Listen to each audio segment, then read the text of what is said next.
Le littoral du Languedoc-Roussillon, modelé par les dunes de la Petite Camargue ou de la basse plaine de l'Aude, est structuré par deux caps rocheux, la falaise volcanique du cap d'Agde et le plateau du cap Leucate. Cet arc de sable abrite une kyrielle de lagunes, étangs et marais. Ces espaces lagunaires et leur cortège de zones humides explosent de vie. Plus de 70% des espèces d'oiseaux de France les fréquentent au cours de leur cycle annuel et une flore exceptionnellement riche et variée se niche dans plus de 70 habitats naturels. Autrefois dénigrés et considérés comme insalubres, on leur attribue aujourd'hui des rôles et fonctions utiles à la société contemporaine. Protection des secteurs urbanisés face aux intrusions marines ou lors de fortes crues, ou encore filtre épurateur naturel des eaux. Des activités comme la pêche, la conchiliculture, la saliculture témoignent de la valeur des ressources naturelles qu'elles puisent dans les lagunes. Ces espaces sont aussi le socle du développement du tourisme et des activités récréatives comme la chasse ou les sports de pleine nature. Les lagunes et les habitats naturels qui les entourent constituent un véritable enjeu pour la région. Cependant, ces atouts sont menacés par une pression humaine toujours croissante qui modifie, artificialise, dégrade et parfois détruit complètement ces espaces naturels d'exception.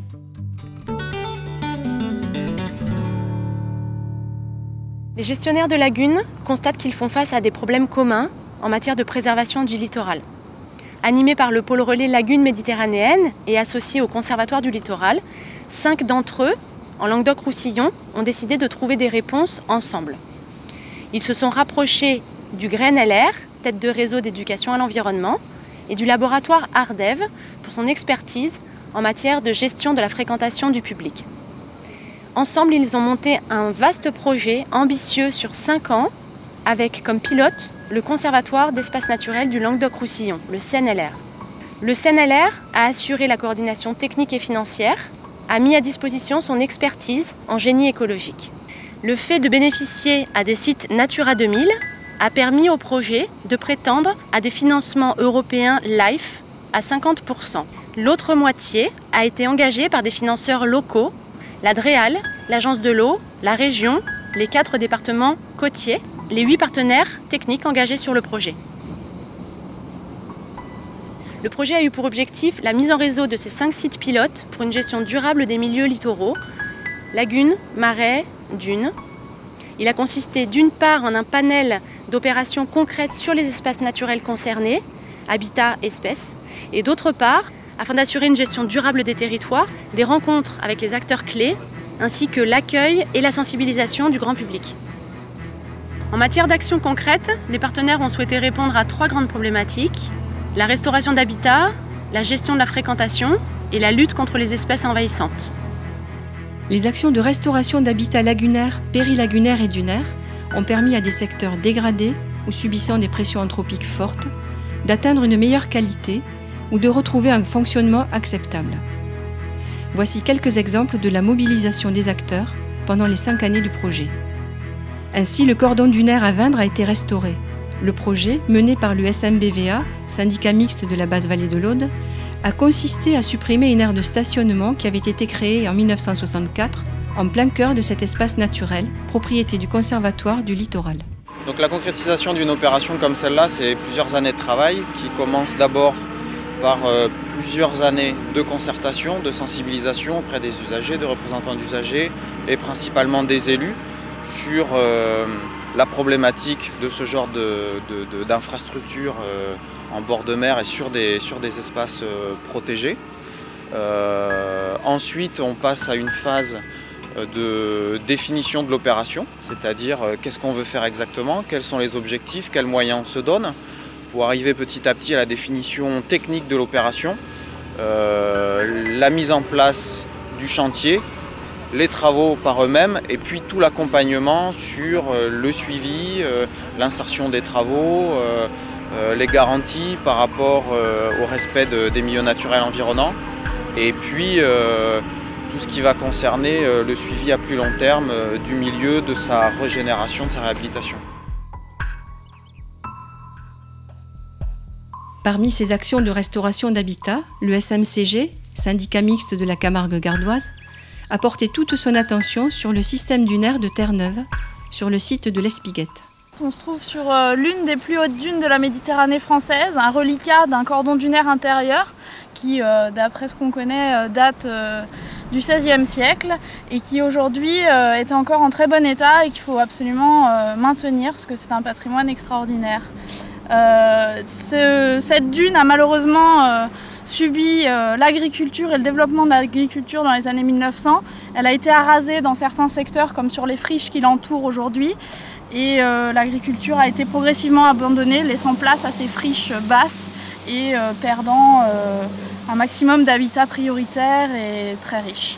Ce projet est particulièrement expérimental et il est permis parce qu'on est sur un site particulier, un massif dunaire large et qui a été très peu urbanisé. Donc on a encore des parcelles de dunes assez loin de la mer qui sont hors construction et sur lesquels on peut mettre en place de gros travaux d'aide à la renaturalisation de paysages dunaires.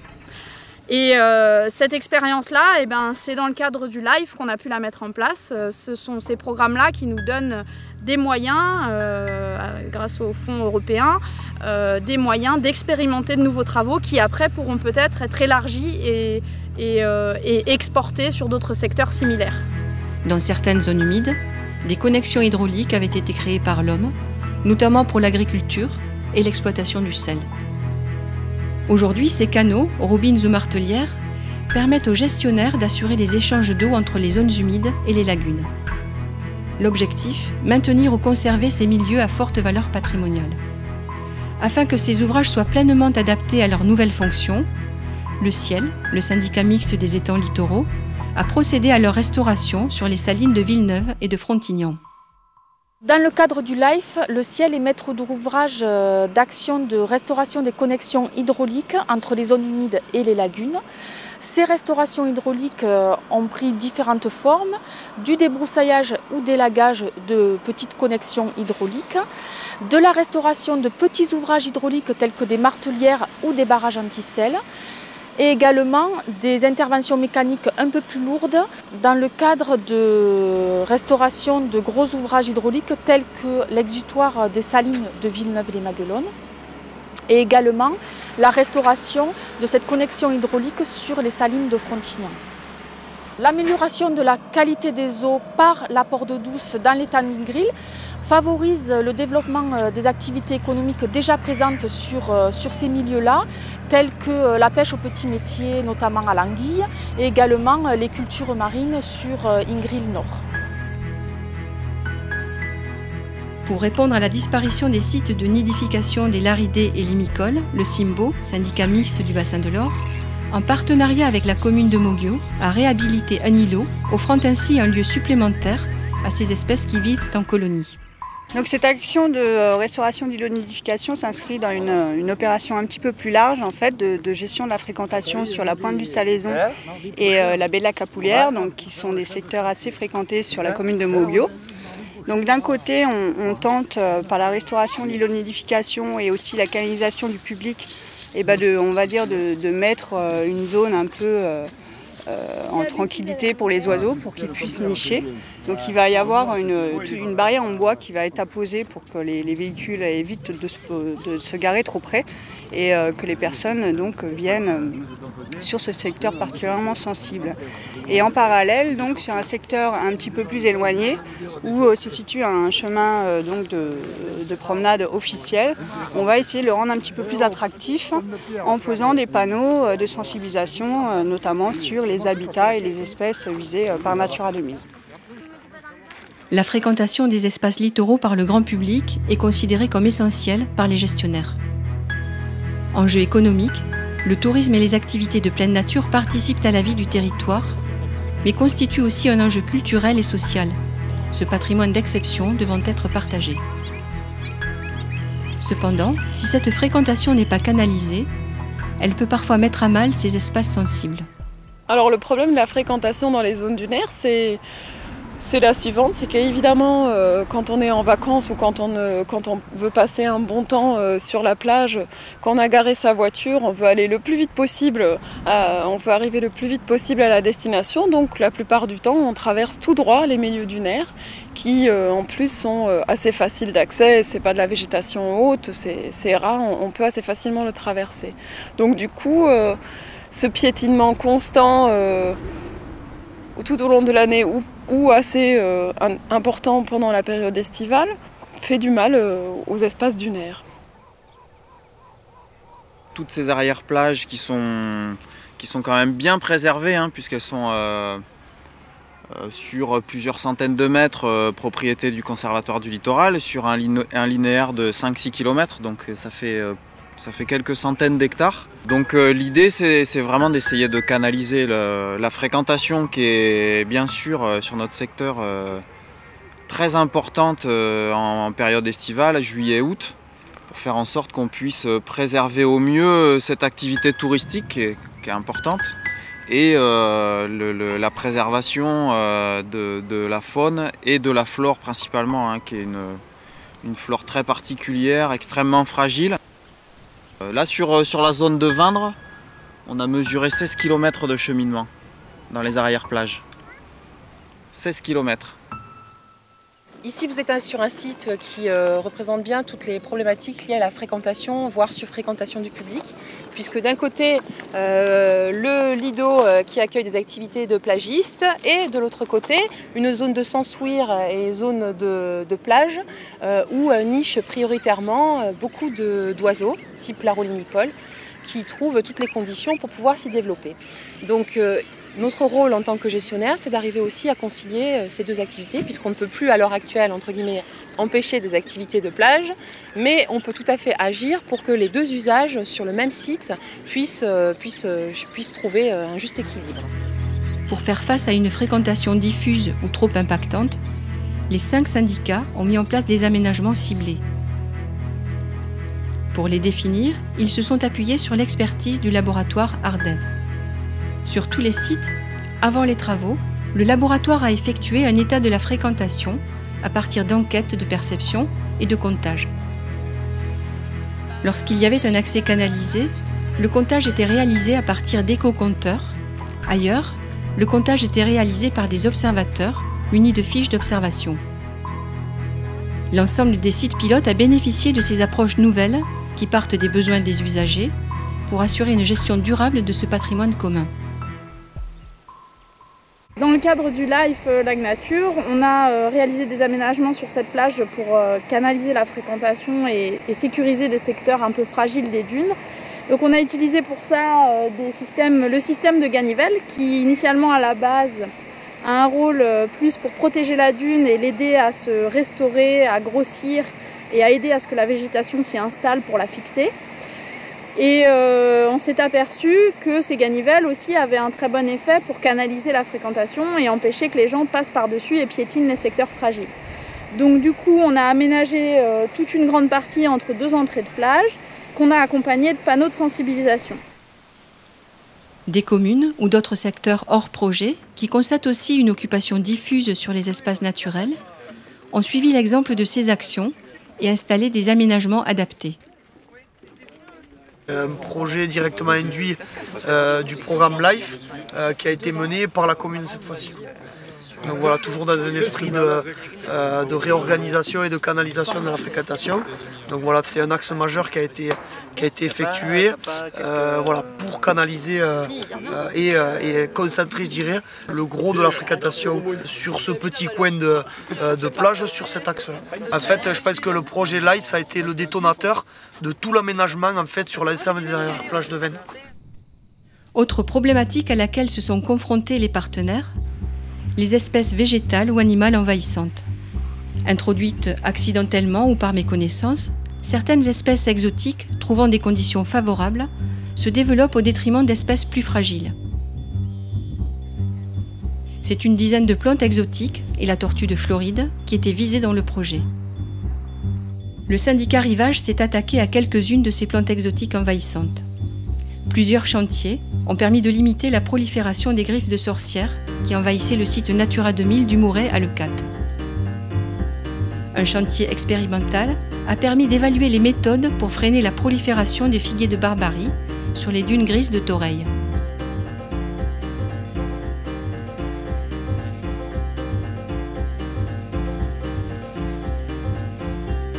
Sur l'étang de l'Or et les étangs palavasiens, le Cimbo et le Ciel sont préoccupés par la prolifération de la tortue de Floride. L'essor des populations de cette espèce exotique peut porter atteinte aux populations de cistudes d'Europe, espèce patrimoniale, en déclin sur son aire de répartition. Pendant les 5 années du projet, ils ont expérimenté différentes méthodes de capture et différents systèmes de pièges qu'ils ont communiqués à l'ensemble des gestionnaires du littoral. Attention, si ces espèces envahissantes ont un impact bien connu, la lutte à grande échelle est parfois très coûteuse pour des impacts peu significatifs. Donc au-delà des chantiers, les partenaires en réseau ont développé des stratégies pour limiter en amont l'introduction de ces espèces sur les territoires. Des listes d'alerte de veille ont été mises en place, des stratégies de hiérarchisation pour les chantiers également, et la communication et la sensibilisation a été intégrée. Chacune des opérations concrètes du projet a fait l'objet d'une évaluation avant-après travaux.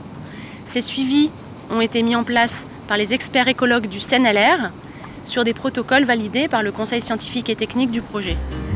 Afin de favoriser des pratiques durables, les partenaires sont allés à la rencontre de 3 types de publics. Le grand public, usagers des plages et des espaces naturels, les professionnels du tourisme et les éleveurs. Donc le GREN porte la partie pédagogique, la campagne de sensibilisation du projet LIFE. Donc on est en partenariat étroit avec le conservatoire qui porte l'ensemble du projet. Nous on se concentre sur la partie éducation qui est notre métier. Alors ce qu'on a choisi, donc on a travaillé ensemble pendant plusieurs mois. Donc un groupe composé d'animateurs, d'éducateurs et puis de collectivités locales des 5 sites porteurs du LIFE.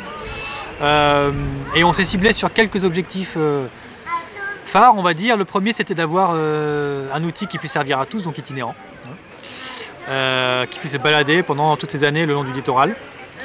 Et puis 2, c'était un outil qui allait attirer, interpeller. Donc on pouvait poser sur un endroit du littoral, une plage, une lagune, un peu n'importe où. Et puis qui, de par sa simple présence, interpellerait les gens et les attirerait vers nous. La région soutient les questions concernant la biodiversité, surtout le littoral. C'est une activité très importante économique. L'élevage des coquillages, la pêche, le tourisme, etc. Mais ce qui est très important, c'est de préserver ce capital.